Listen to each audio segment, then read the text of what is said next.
The government's proposed budget for next year is worth over 677 trillion Korean won, which is up some 3% from that of this year, amid fiscal belt tightening. Spending, however, will go up for social welfare, defense, and tackling the low birth rate. A full Congress session is in store tomorrow to approve dozens of bills mainly aimed at improving the livelihoods of the people following weeks-long bipartisan disputes. Russia staged air assaults on Ukraine overnight, targeting energy facilities, which killed 7 people and injured dozens. It's August 27th, 6 p.m. in Seoul. This is Newscenter. Thank you for joining us. I'm Yongbyon. We'll start with the budget proposal set for next year, which promises to allocate more funds to vulnerable groups amid the government tightening its belt. Our finance correspondent Lee Soo-jin explains. The government, while continuing its tightening stance, is focusing on investing in policies that aim to boost the livelihood of vulnerable groups. To do so, pan-governmental efforts will be directed towards expanding welfare support and vitalizing the economy. 내년에도 이러한 기조를 이어 여러 부처가 경계를 넘어 함께 사업을 기획하고 집행할 수 있도록 협업 예산을 확대했습니다. 우리 정부는 역대 어느 정부보다도 어려운 분들을 두텁게 지원하고 있습니다. 앞으로도 이러한 약자 복지 기조를 계속 이어갈 것입니다. During a cabinet meeting on Tuesday, the Yoon administration proposed a budget for next year of 677 trillion Korean won, or around $510 billion at the current exchange rate. That's an increase of 3.2% from this year's budget.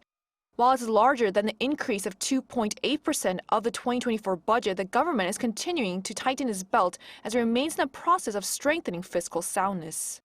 In the process of responding to the pandemic, the sustainability of our finances significantly weakened, and not just in our country, but in all countries. Despite this, the government will diligently invest in areas where investment is required. As part of efforts to expand welfare, the government will increase the maximum annual basic living allowance for low-income families to around $17,000 from the current $16,000. That's a rise of $1,059 compared to last year. To vitalize the economy, the government is providing financial support for small business owners that includes subsidies of a maximum $225 per year for delivery and shipping costs. The research and development budget will also be set at a record high of around $22 billion, with a focus on boosting investment in major industries such as semiconductors. And to address the country's low birth rate, the government will raise next year's budget for parental leave benefits by more than $1 billion compared to this year's. This will provide paid parental leave of up to around $1,800 per month for the first 3 months. With next year's budget, South Korea's so-called managed fiscal deficit, which excludes social security funds like the national pension, is expected to fall more than $10 billion compared to this year. The government plans to submit the bill to the National Assembly in early September to be finalized by December. Lee Soo-jin, Arirang News.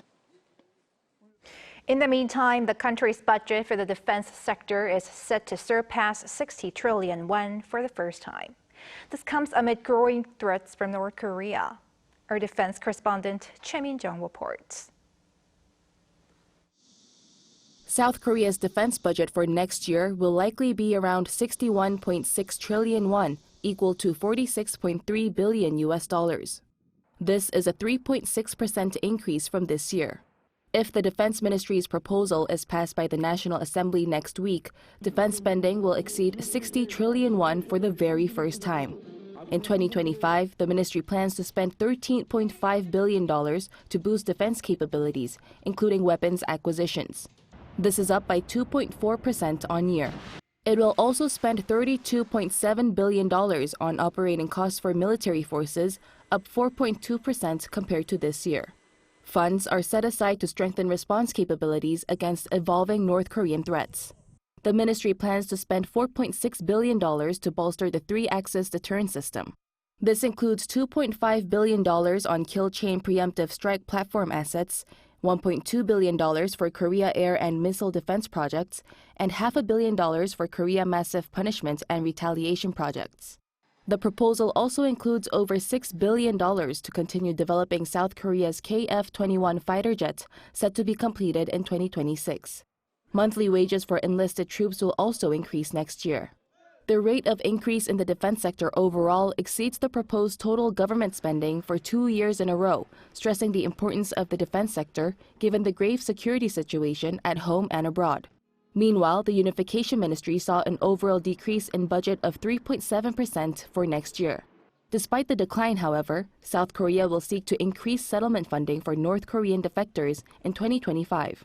The funding to support North Korean defectors' early settlement is set to increase by 50% to over $11,000. Choi Min-jung, Arirang News. President Yoon Suk-yeol has called for South Korea's leadership in strengthening the global response to cyber attacks and cybercrime. This came as the South Korean leader attended the International Symposium on Cybercrime Response on Tuesday, organized by the National Police Agency. In his congratulatory remarks, Yoon said the rapid advancement of new technologies, including artificial intelligence, complicates the challenge of combating cybercrime and pointed out that hacking groups funded by governments not only threaten individuals and firms but national security.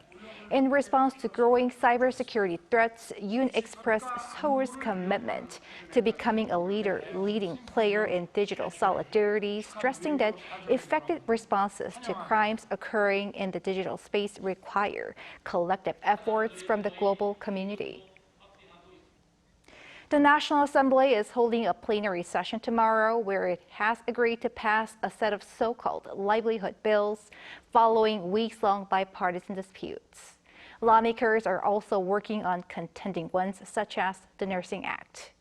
Our National Assembly correspondent Lee Si-hoo has this report. For the first time since its launch in May, the 22nd National Assembly is ready to hammer out a set of so-called livelihood bills with bipartisan agreement. Among them is a revision to an existing act expanding support for the victims of real estate rental fraud. Both the ruling People Power Party and the main opposition Democratic Party agreed on the change, which will guarantee the victims of rental scams up to 20 years of residence in the property they've rented. Another new proposal restricts the rights of parents to inherit their deceased sons or daughters' money and assets when they did not sufficiently carry out their parental duties. The so-called Kuhara bill is named after the late K-pop star whose mother and brother disputed over who would inherit the singer's money after her death. And amid calls for practical support for working parents is a bill calling for the extension of paternity leave from the current 10 to 20 days and fertility treatment leave from the current 3 to 6 days. And for the socially vulnerable are bills to lower energy costs for their homes, as well as the redevelopment of old, worn-out housing. Despite the rare move of unity, however, possible tensions may arise as the DP tries to push for opposition-led bills that have been vetoed by President Yoon Suk-yeol. The party said it's possible they'll put up for a revote a bill on economic relief payment in the form of vouchers worth around 250,000 Korean won, or roughly around $180 to each South Korean citizen. The PPP, on the other hand, is calling it a move to, quote, sprinkle cash and remains opposed to it. If the main opposition goes through with the vote, a strong protest is expected from the ruling party. Meanwhile, the National Assembly Health and Welfare Committee is planning to hold multiple subcommittee meetings right up to the plenary session on Wednesday afternoon to discuss the ruling party push changes to the Nursing Act to provide the legal basis for medical practice by specialized physician assistants. Lee Si-hoo, Arirang News.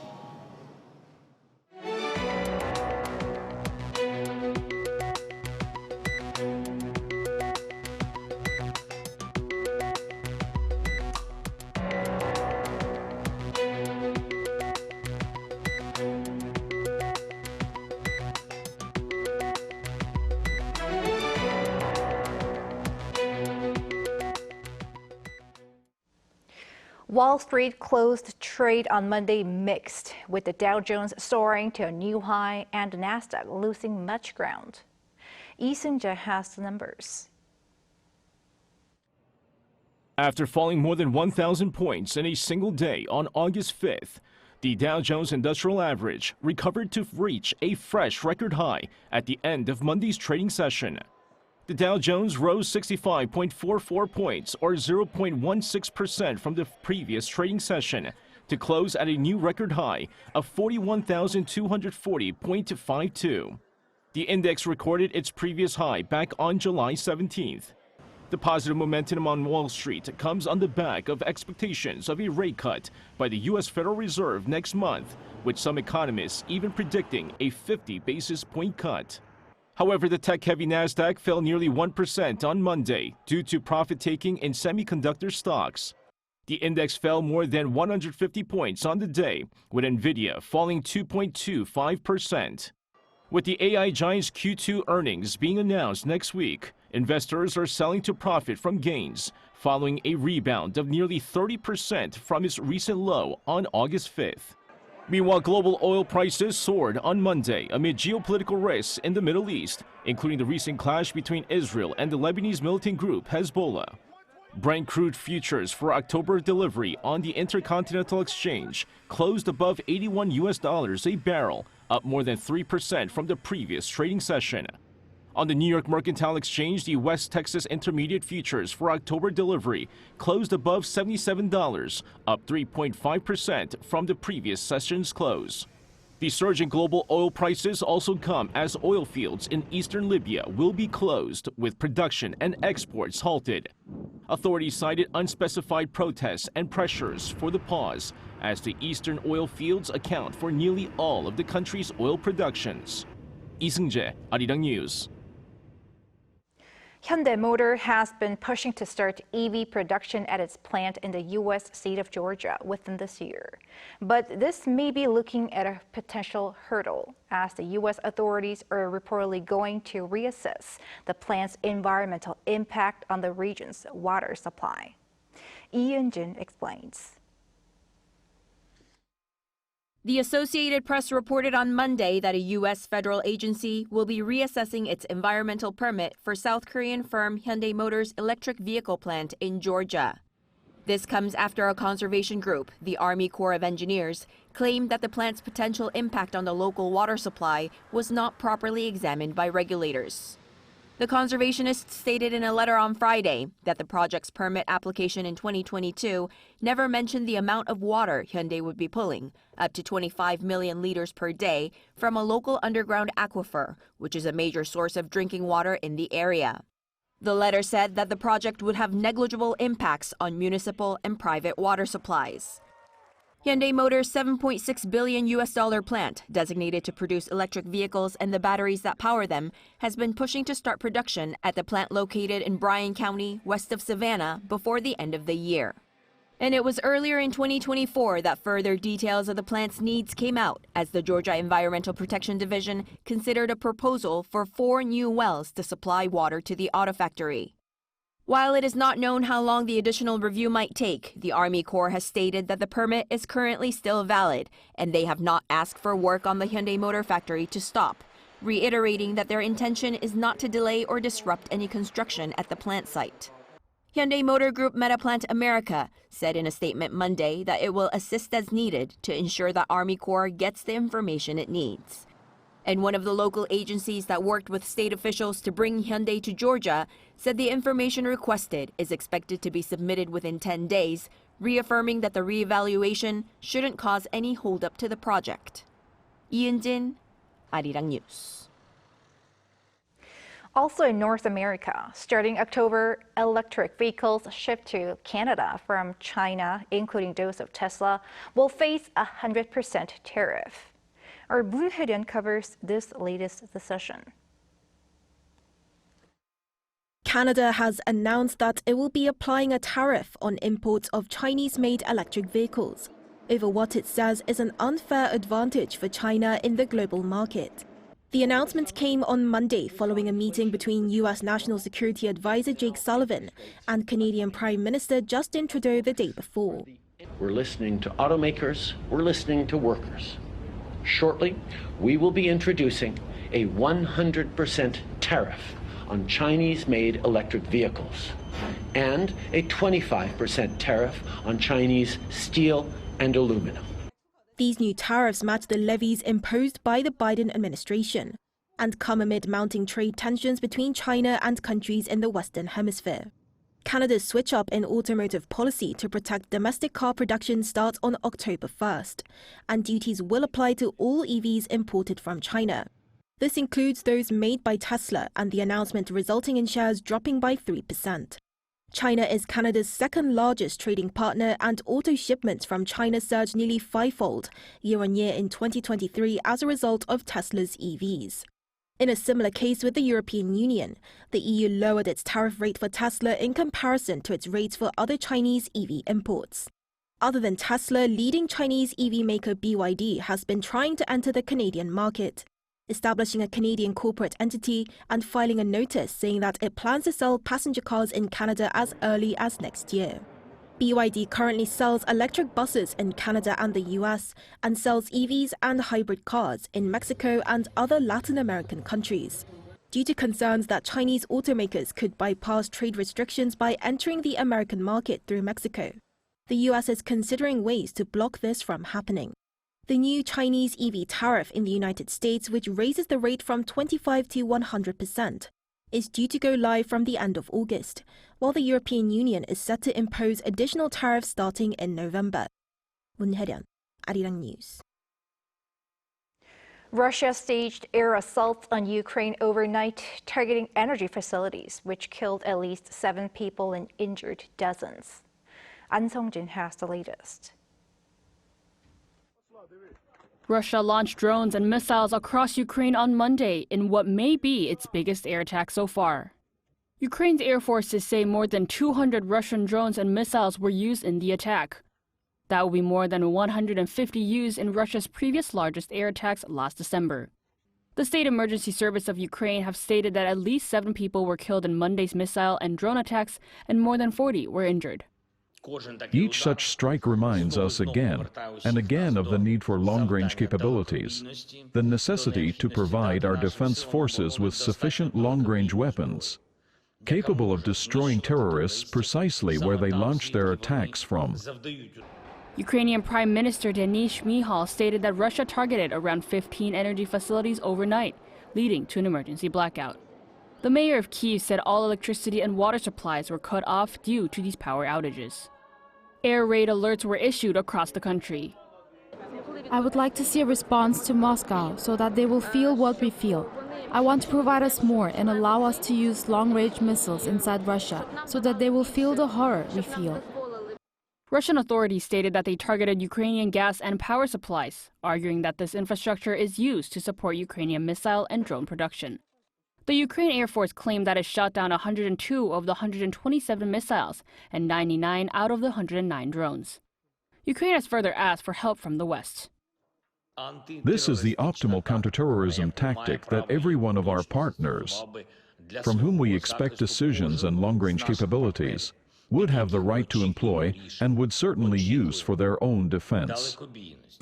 Meanwhile, the International Atomic Energy Agency is set to visit the Kursk region of Russia on Tuesday local time to conduct an on-site inspection, as Russia has claimed that Ukraine attacked the Kursk nuclear power plant with drones, which Ukraine has denied. An Song-jin, Arirang News. Some signs of activity have been detected at North Korea's Yongbyon nuclear complex. That's according to an IAEA report where its head Rafael Grossi stated that a discharge of water was spotted coming from the light water reactor's cooling system from mid-October last year to mid-March of this year. He also noted that the reactor appears to have been operated intermittently since April, adding that the discharge of warm water indicates test runs. The reactor has long been suspected as a means for North Korea to increase its production of nuclear material used to make warheads. The Ministry of Unification is verifying a civic group's claim that more than a dozen North Korean defectors have been arrested and detained in China. American media outlet Radio Free Asia reported last week that 15 defectors who were trying to come to South Korea were arrested by Chinese police in Kunming, Winnan province in China, who sent them for detention in Jilin province. The media quoted the head of the South Korean-based civic group, Kyodaeol Unification Solidarity, while reiterating that the South Korean government believes no North Korean defectors currently overseas should be forcibly repatriated against their will. A ministry official said it was contacting the group to confirm the report.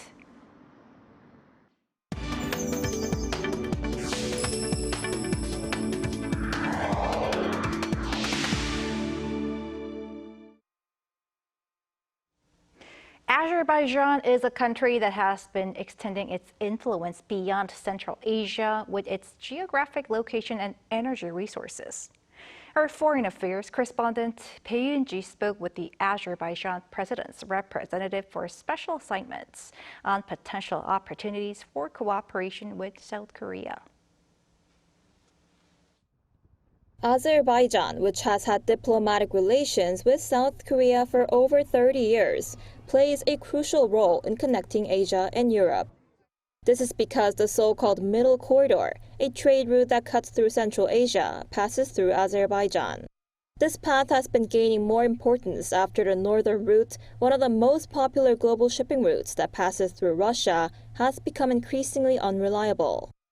The Azerbaijan president's representative for special assignments, who visited South Korea as part of efforts to explore new opportunities in bilateral cooperation, suggests that Korean transport operators and logistics companies use these trade benefits, and has hopes of expanding the economic cooperation to produce green energy.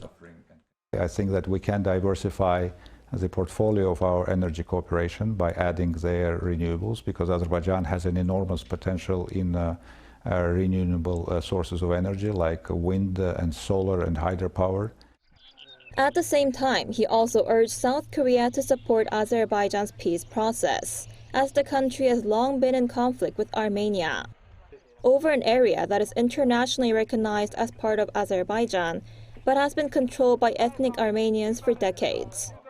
As a non-permanent member of the United Nations Security Council, and being an important player in international affairs, the Republic of Korea, by supporting the peace agenda, which is promoted by Azerbaijan today, can make an important contribution so that this peace is finally achieved. Other than economic and security issues, he highlighted the importance of cultural exchanges and increasing tourism opportunities, adding that establishing direct flights between the two countries could be a way to get this started. Hyun, Arirang News.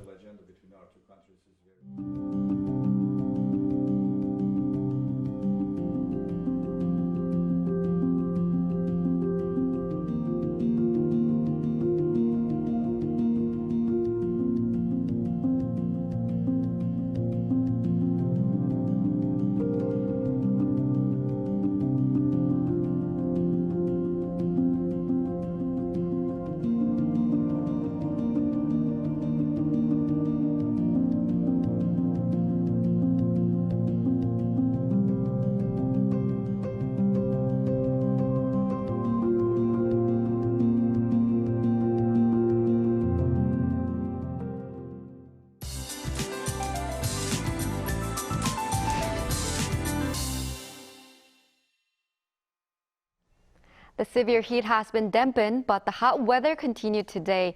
In the east, there were showers in the inland areas and rain on the east coast. The expected amount of rainfall will be 5 to 40 millimeters in inland areas.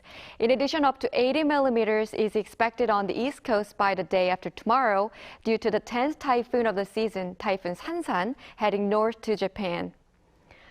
Another tropical night is in store on Jeju Island overnight. However, in inland areas such as Seoul, tropical nights will slow down a bit tonight. In the middle of the day tomorrow, the temperatures will rise again, and the daytime heat is likely to become temporarily stronger.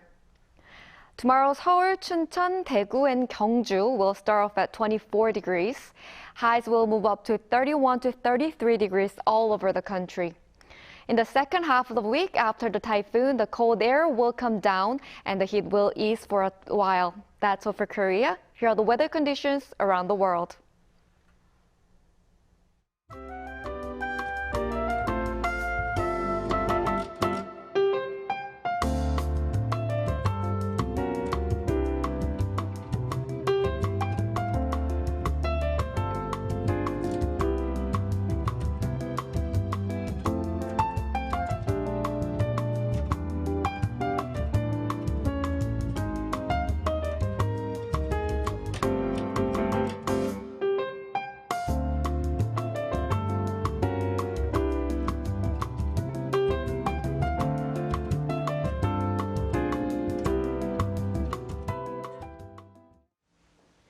That is Newscenter for tonight. Thank you for watching. A panel session coming up.